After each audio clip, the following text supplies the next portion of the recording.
Olá, alunos, tudo bem? Aqui quem fala é a professora Elisângela, de História, né? E hoje nessa videoaula nós estaremos falando sobre um assunto que eu e o tio Jackson a gente gostamos muito, que é falando sobre o Renascimento, entre o século XIV, XV e XVI. Bora lá então para essa videoaula? Bem, primeiramente a gente já sabe, né, que historiador é um bicho assim que adora complicar tudo, né? A gente sempre vai ter dois tipos de pensamento, duas mentalidades, né? Então aqui eu coloquei para vocês nesses slides, né, as duas vertentes que os historiadores eles falam sobre o Renascimento. Alguns acreditam que o Renascimento ela vai ser uma continuidade, outros vão acreditar que o Renascimento ela é uma ruptura, até pelo simples motivo que nem vocês viram, né? Eu falei para vocês que o Renascimento ele ocorre entre o século XIV e o século XVI e é um período de transição entre a Idade Média e a Idade Moderna. Então, por esse motivo, né, há vários questionamentos até os dias atuais. Então, bora falar sobre, né, o pensamento dos historiadores que acreditam que o Renascimento era uma continuidade. Por que alguns acreditam que o Renascimento é uma continuidade, né? Pelo simples fato de ter ocorrido no século XI, no período da Idade Moderna, né, a ascensão, a criação, vamos dizer assim, de uma nova ordem, de uma classe social que nesse caso seria da burguesia. Então, por esse motivo, esses burgueses é que vão ser os grandes responsáveis por essa mudança de mentalidade, né? Então, eles, através das universidades, através de questionamentos que eles vão acabar fazendo, né, vamos dizer assim, pelo tipo de pensamento que ocorria, que era aquela mentalidade totalmente medieva, totalmente teocêntrica, aos poucos eles vão conseguir, vamos dizer assim, mudando, né, essas características, até então que era predominante da Igreja Católica, e eles vão começar aos poucos, né, vamos dizer assim, trazendo essas mudanças, não só econômica, mas também social, e a gente também consegue observar aí, né, desse questionamento que até então a Igreja Católica ela não tinha. Então os historiadores eles acreditam, né, que houve 4 séculos de mudança para que o Renascimento ele pudesse ter sido possível, tivesse ter sido, né, vamos dizer assim, acontecido. Então por esse tipo de pensamento que a gente vai acreditar, né, que o Renascimento ele não é uma ruptura, mas sim uma continuidade.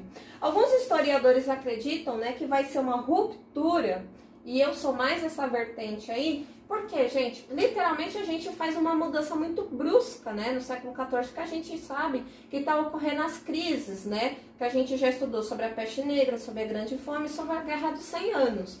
E por esse motivo, o que acaba ocorrendo aí que a gente observa, né, que através da ruptura começa-se a ter uma maior valorização da observação e do experimento, né?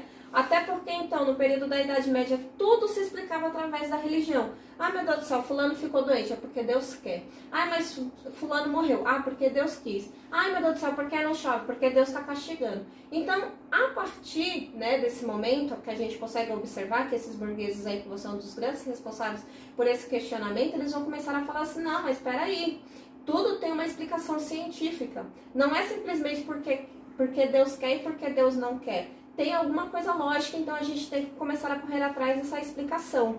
Então, por esse motivo, acaba se tendo, né, uma mudança muito brusca, né, de fato, nessa mentalidade. Até porque, então, as pessoas, elas acreditavam, né, tudo aquilo que a igreja dizia. A partir disso, a gente consegue observar que as pessoas elas estão questionando cada vez mais a igreja. Até porque, vamos lá parar para pensar, se ocorreu a grande peste, a peste negra, e muitas pessoas acabaram morrendo, até próprias pessoas do clero, então é porque o clero também ele era corrupto, né? E o clero dessa forma, vamos dizer assim, ele não era tão santificado da forma que ele queria pregar, que ele queria, né, impor à população. Então, por esse motivo, a gente tem, né, essas duas formas de pensamento aí, continuidade e ruptura, tá bom?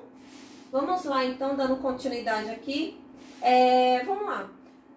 Quais são as principais razões, né, do surgimento do Renascimento? Primeiro, eu já comentei para vocês, né, sobre os burgueses. Gente, os burgueses, eles vão ter tanto dinheiro, isso daí é algo que acontece até os dias atuais, né? A gente quer mostrar que a gente é alguém, né, através daquilo que a gente tem. E os burgueses, eles vão começar a fazer algo, né, que os gregos, eles já faziam, que é o ato de mecenato, né? De fazer o quê? Começar a patrocinar artistas, poetas, vamos dizer assim, dessa classe intelectual toda. Então esses caras, né, eles vão começar a fazer o quê? A patrocinar esses artistas, e esses artistas, vamos dizer assim, eles vão começar a dar forma, né, a se expressar aquilo que já era a mentalidade da época, que nada mais era do que, vamos tentar explicar tudo através da ciência, tudo através de uma coisa, vamos dizer assim, muito mais real, muito mais verídica, né, e tentar, vamos dizer assim, ao mesmo tempo, explicar toda essa evolução através, a gente principalmente fala de artes visuais, porque era a forma das pessoas elas conseguirem entender aquilo, né, o que estava ocorrendo, até porque muitas pessoas elas ainda não sabiam nem ler e nem escrever. Temos aqui também, né, que nas cidades italianas, por que o Renascimento vai surgir nas cidades italianas? Por um simples motivo, gente.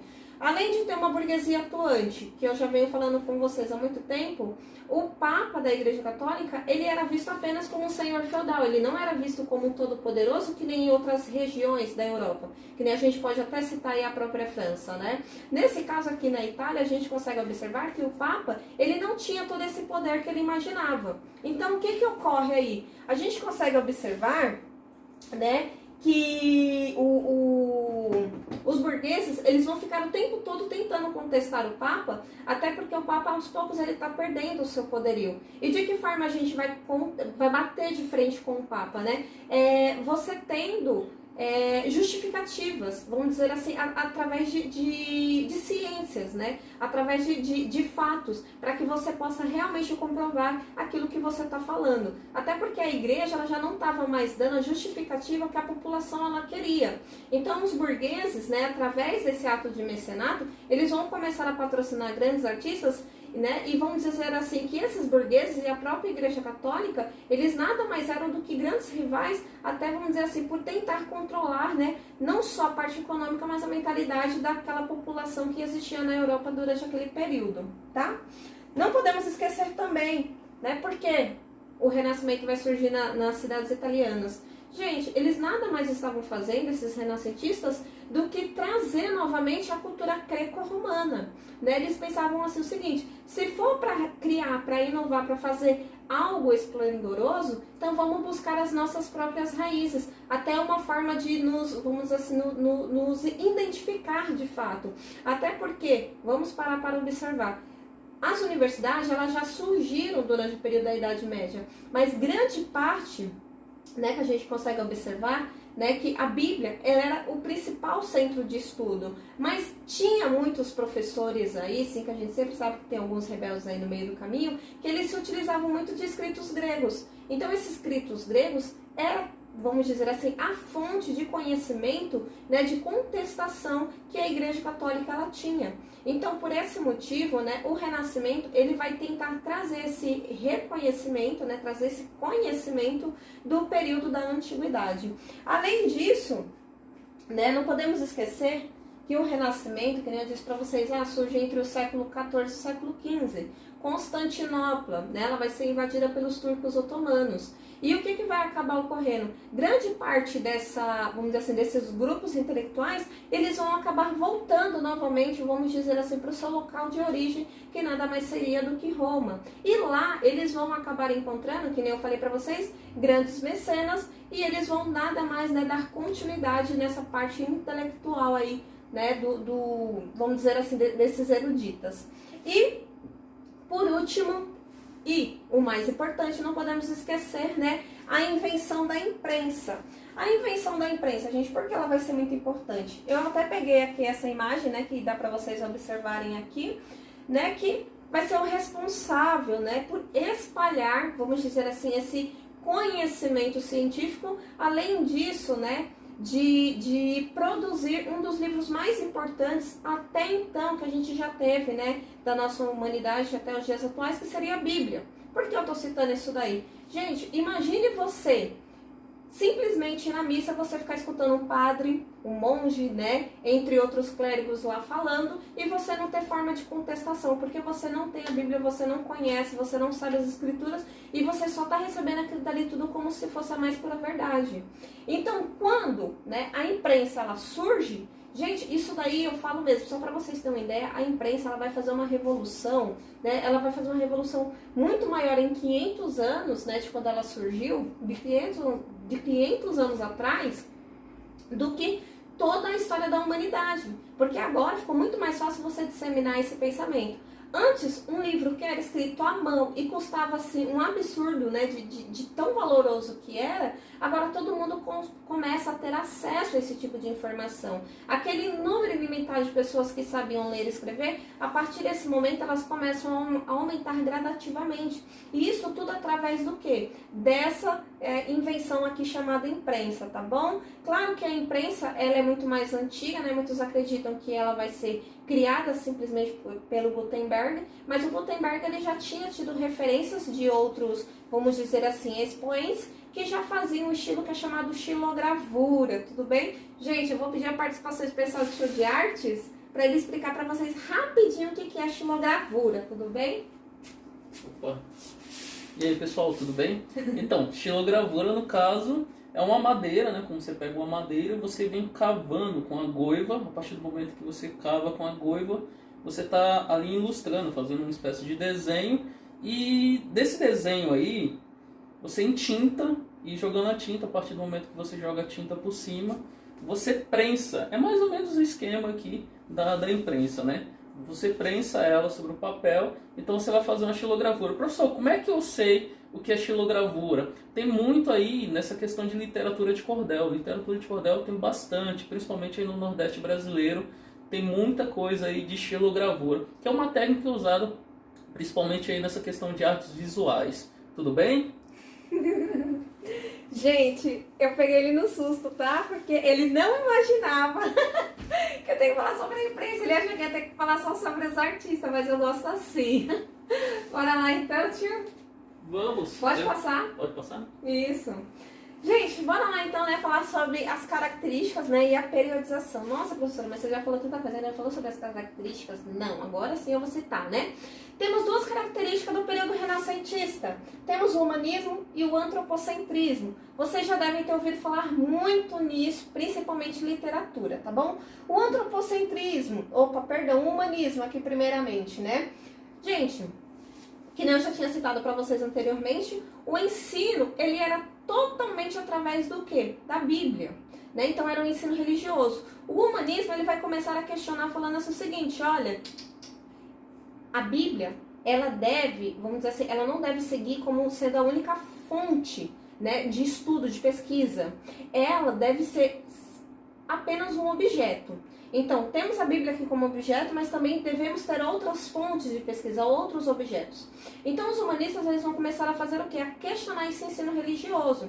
E eles vão falar que, de fato, o ensino ele deveria ser totalmente desligado da igreja e ficar o quê? Mais, vamos dizer assim, apegado nessa questão da experimentação, dessa questão do acerto, do erro, essa questão mesmo da ciência. A gente vai dizer que o humanismo, ele começa a dar característica para a ciência moderna, né? Então, eles são totalmente a favor, né, da valorização das pesquisas e principalmente da observação dos métodos, né? Então, quando ele faz, vamos dizer assim, essa ruptura com o ensino religioso, ele está valorizando, né, o que a gente conhece como as ciências modernas, como a valorização, literalmente, né, do conhecimento científico.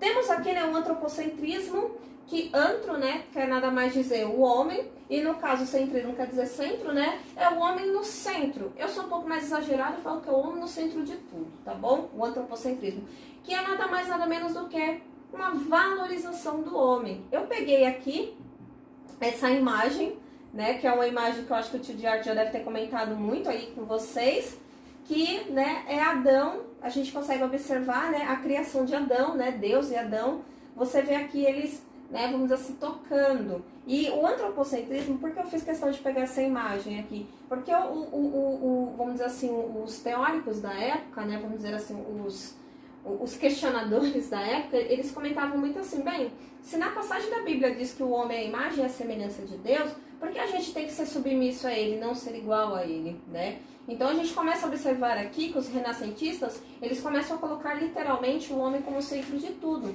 Se eu quero algo, eu tenho que correr atrás, eu tenho que fazer, eu não tenho que ficar esperando, pedindo por um milagre, não. Até porque se eu estou doente, não é porque Deus quis, não. Foi porque eu posso ter contraído um vírus, eu posso ter contraído uma bactéria, ou entre outra coisa aí do tipo. Simplesmente eles começam, vamos dizer assim, a mudar essa mentalidade, a ter, vamos dizer assim, essa maior conscientização e valorização do homem, tá? Falando em periodização aqui, alguns livros, tá, gente, falam que o Renascimento ocorreu entre o século XIV, XV e XVI. Tem alguns que estendem até o século XVII, tá bom? Eu, particularmente, sou um pouco mais tradicionalista, eu fico 14, 15 e 16. Qual seria a principal característica aí? Lá vai eu treinar o meu italiano, né, gente? Aquele italiano ali básico de 17 dias. Temos aqui o período de Trecento, que no caso seria referente ao século XIV, que a gente diz assim que são aqueles primeiros, vamos dizer assim, expoentes que estão dando início, né, que são os primeiros, vamos dizer assim, os pré-renascentistas que dão a cara a bater literalmente aí, né, como vamos dizer assim, os grandes precursores, vamos dizer assim, dessa ruptura que está ocorrendo, né, entre, vamos dizer assim, a mentalidade medieval e a mentalidade renascentista. Temos aqui o 400, que no caso seria o século XV, né, que a gente vai dizer que vai ser grande parte dos auge aí, né, dos grandes artistas, que o Tio de Artes novamente vai estar aparecendo aqui fazendo, né, a sua grande apresentação.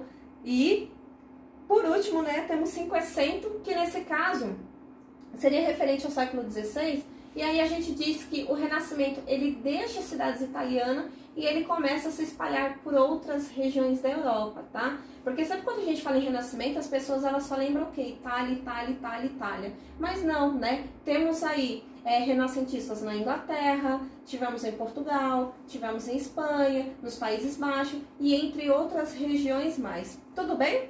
Bora lá então, dando mais continuidade aí na nossa aula. Gente, não liga não, de vez em quando eu tenho que dar uma viradinha assim, né, que é pra eles saber que tem que mudar de slide. Vamos lá então, eu já peguei aqui, né, sobre os expoentes para vocês. Expoentes nada mais são do que aqueles personagens, né, que fizeram uma grande diferença na história. Gente, eu coloquei alguns aqui para vocês, porque se fosse pra gente falar sobre todos os expoentes, né, do período do Renascimento, nossa, ficaria assim uma vida inteira para eu citar para vocês, e mesmo assim eu não daria de conta. Eu peguei aqui aqueles que eu considero os principais, tudo bem? Temos aqui, né, primeiramente o Américo Vespúcio, que todo mundo sabe que ele era um cartógrafo e ele é que vai ser responsável por mapear, né, o nosso continente, que no caso vai receber até o nome dele em sua homenagem, né? Todo mundo sabe que o continente americano foi descoberto, colonizado, vamos dizer assim, por Cristóvão Colombo, mas quem recebeu a homenagem vai ser o Américo Vespúcio, simplesmente porque ele registrou tudo isso num diário. Esse diário vai acabar sendo publicado na Europa e cartógrafos, né, quando estavam, vamos dizer assim, fazendo o novo mapa, incluindo, né, o continente americano no mapa mundi, acabaram batizando, né, esse novo continente em homenagem a esse personagem aqui. Aqui, gente, é de Dante Alighieri, tá? Que é o túmulo de Dante Alighieri. Isso daqui é de arquivo pessoal. Ai, gente. Ai, Senhor, quando eu lembro que eu tava aí e vendo essa imagem, eu fiquei, gente, porque olha, quem me conhece sabe que eu adoro Dante Alighieri, tá? Dante Alighieri, ele vai ser um escritor e ele vai escrever um livro, gente, que é muito importante e sempre costuma cair, assim, vestibular, que é, né, a Divina Comédia. Esse livro, né, ela recebeu o nome de comédia, ele deu o nome de comédia, mas no final vai acabar tendo o nome de divino, porque as pessoas que leram falaram que a escrita lá foi tão divina, tão maravilhosa, que começaram a se referir a essa escrita como Divina Comédia, tá? A Divina Comédia, esse livro, ele relata assim, o seguinte, seria, vamos dizer assim, uma viagem, né, que Dante Alighieri, ele faz, né, que ele passa pelo inferno, pelo purgatório e vai para o paraíso, né? Tendo aí, vamos dizer assim, como um guia turístico, o Virgílio. Lembrando que esse Virgílio, ele era um expoente da antiguidade. E por que eu falo assim, que na minha humilde opinião, o Tio de Artes ele vai contestar aí, porque ele é mais das áreas da artes, né? Ele vai contestar porque eu digo assim, que entre esses expoentes, esse cara aqui é o mais importante, porque, gente, ele, se vocês pegar a data de nascimento e de morte dele, tá bem no período ali, bem no inicinho, né, que a gente fala ali do século XIV. E quando ele faz esse questionamento dizendo que praticamente não é Deus que escolhe para onde que ele vai, mas ele, né, que faz essa pequena excursão, ele praticamente já está mostrando essa característica aí do antropocentrismo, que vai ser assim algo muito bacana, muito importante. Vale muito a pena vocês lerem, tá, gente? Eu acho que tem série, tem filme, tem jogo de videogame também. Nossa, não tem como você falar de Dante Alighieri sem falar da Divina Comédia. Tudo bem? Temos aqui também, né, o Donatello, que eu vou deixar o tio Gerson falar, mas antes dele falar de Donatello, eu já vou falar de Donato Bramante, tá bom, gente? Aqui mas essas duas fotos aqui são de arquivo pessoal também, né? A gente tentou pegar essas fotos assim. É uma forma até vamos dizer assim, de relembrar momentos bons e querer dividir esses momentos com vocês, tudo bem?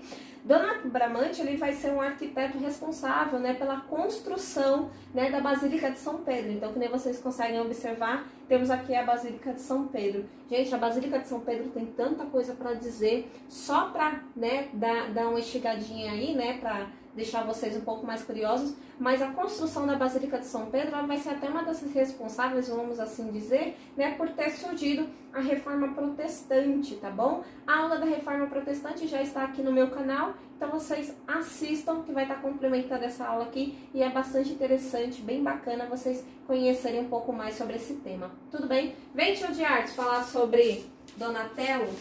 Oi, pessoal. Então, para ficar mais simples, né, para falar do Donatello, o que acontece?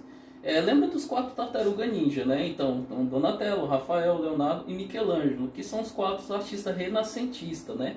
Então, digamos assim, que o Donatello, né, devido a essa homenagem aí que eles tiveram, né, os tartaruga ninja, o que acontece? O Donatello é um artista renascentista também, só que ele nasceu e morreu antes de conhecer os outros 3 renascentistas. Certo? O que era o Donatello? O Donatello, na realidade, ele era um escultor, tá bom? Então, ele tem diversas obras de arte super famosas, né? Eu costumo falar bastante de uma obra que ele fez Davi. Assim como o Michelangelo fez o Davi, né? O Donatello ele fez um Davi bem mais simplificado, bem mais menos forte como o Michelangelo fez, certo? O Donatello é um cara aí que na história da arte é um cara que merece todo o respeito possível aí, por ser inspiração para os outros 3 renascentistas. Ok. Gente, eu peguei essa imagem aqui, tá? Porque tem esse crucifixo que tá aqui ao fundo na imagem, que foi ele que fez. Tudo bem? Bora lá, passa para mim, por favor. Temos aqui, né, Galileu Galilei e Giordano Bruno. Galileu Galilei, esse aqui é o túmulo dele, tá? Lá na Basílica de Santa Croce, no caso Santa Cruz aí, né? Depois de passar 17 dias treinando esse italiano, uma hora tem que falar, né? Então aqui tem o túmulo, né, de Galileu Galilei, e ele vai entrar, né, como um dos maiores expoentes aí, porque ele vai criar as leis do movimento, né? E não só por isso aí também, porque ele vai ser, vamos dizer assim, apoiador, né, vamos dizer assim, de contestação que já se vinha, né, perante a Igreja Católica, sobre principalmente a teoria do heliocentrismo e geocentrismo, que eu estarei falando um pouquinho mais pra frente para você quando eu estiver falando sobre Nicolau Copérnico, tudo bem? Temos aqui Giordano Bruno, pegando esse embalo aqui dos dois, né? Giordano Bruno, esse cara aqui, ele era totalmente, né, apoiador dos pensamentos de Nicolau Copérnico, que nem eu acabei de citar, e ele, né, era a favor, vamos dizer assim, da teoria do heliocentrismo, que nem era Nicolau Copérnico, que dizia que era o seguinte, que era o Sol que estava no universo e não a Terra. Só para vocês terem uma ideia, gente, Giordano Bruno, ele vai acabar sendo condenado pela Santa Inquisição, porque era algo que a igreja, ela era totalmente contra esse tipo de pensamento aí. Gente, quem era, né, as pessoas para poder contestar a Igreja Católica? Todos esses expoentes que eu estou citando aqui para vocês, né, temos que levar em consideração que muitos sofreram a perseguição da Igreja Católica, e que nem eu já tinha dito para vocês em outras aulas anteriores, a Igreja Católica ela matou muito mais gente no período da Idade Moderna do que no período da Idade Média. Tudo bem? Bem, agora eu vou passar novamente a palavra aqui, né, para o sujeito, gente. Oi, galera. Então, lógico que vocês verificando essa imagem já dá pra ver que é o velho Barreiro. Não, pessoal, é o Leonardo da Vinci, né? Porque parece muito, na realidade parece muito, né? Eu não sei se provavelmente deve ter copiado. Então o que acontece? O Leonardo da Vinci era um pintor renascentista aí, famoso por pintar a grande Mona Lisa, né?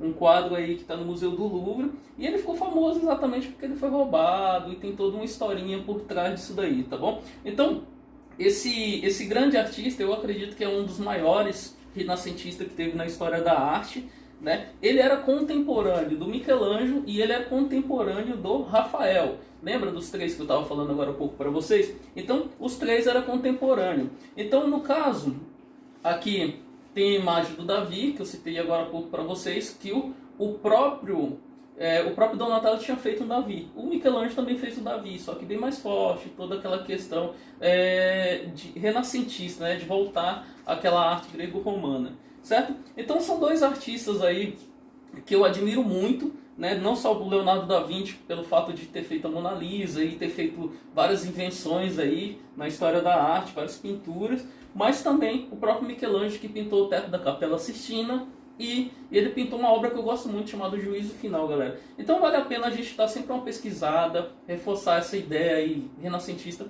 porque o que a professora de história está falando aqui, galera, envolve, além de história e arte, parece que são casados os dois, né? Mas, enfim, o trabalho deles é incrível exatamente por essa questão de anatomia, figura humana, né, no caso, pintura e tudo mais. Vamos lá? Ah, eu pensei que era eu. Vai fora! Gente, olha, povo de artes adora se mostrar, né?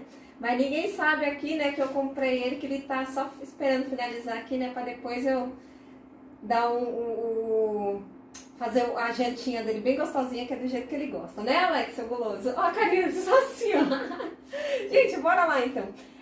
Luís Vaz de Camões, né? Que nem eu falei pra vocês, a partir do século XVI acaba indo, né, para outras regiões além da Itália. Luís Vaz de Camões, a gente vai falar, né, que ele vai ser um grande expoente na região de Portugal, até porque os seus escritos ele fazia uma grande exaltação, né, principalmente as navegações que a gente já estudou, né, referente ao período que a gente vai dizer do século XV aqui de Portugal.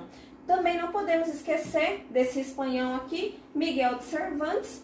Tem um livro dele que é muito bacana, que eu acho que vale muito a pena vocês lerem, que no caso é o Dom Quixote, e ele faz uma pequena sátira, né, sobre os cavaleiros medievais daquela época. Então ele quer mostrar uma imagem, vamos dizer assim, que eles não eram tão corajosos, espirituosos, entre outras coisas mais, né, que as literaturas da Idade Média faziam referente aos cavaleiros, mas sim que eles não passavam, vamos dizer assim, de seres, vamos dizer assim, bobos, tá bom? Vamos aqui então para mais um. Temos aqui, né, o Nicolau Maquiavel e Rafael Sanzio. Eu vou deixar o Rafael para o tio de artes, enquanto isso daí eu já vou me adiantar aqui no Nicolau Maquiavel. Gente, o Nicolau Maquiavel, né, aqui novamente está a sepultura dele. Isso daqui, Nicolau Maquiavel é muito conhecido, principalmente pelo livro que ele escreveu, que é chamado Príncipe, né? Esse livro, o Príncipe, ele vai trazer bastante, vamos dizer assim, descontentamento ao povo italiano. O povo italiano diz que não gosta muito, né, de Nicolau Maquiavel.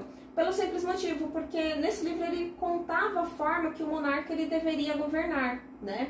Temos que pensar com a cabeça da época que o Nicolau Maquiavel, quando ele escreveu esse livro, a Itália era toda fragmentada. E ele acreditava que para você ser um monarca forte, você deveria ser um monarca piedoso. Então, quando ele faz, né, esse livro, O Príncipe, ele retrata assim como se, vamos dizer assim, como se ele não tivesse bons pensamentos, como se literalmente o monarca deveria ser bem ruim. Quem nunca já ouviu aquela expressão de dizer assim, nossa, mas fulano é tão maquiavélico, né? Quer dizer o que? É uma referência que a pessoa ela é ruim, que a pessoa ela é maldosa.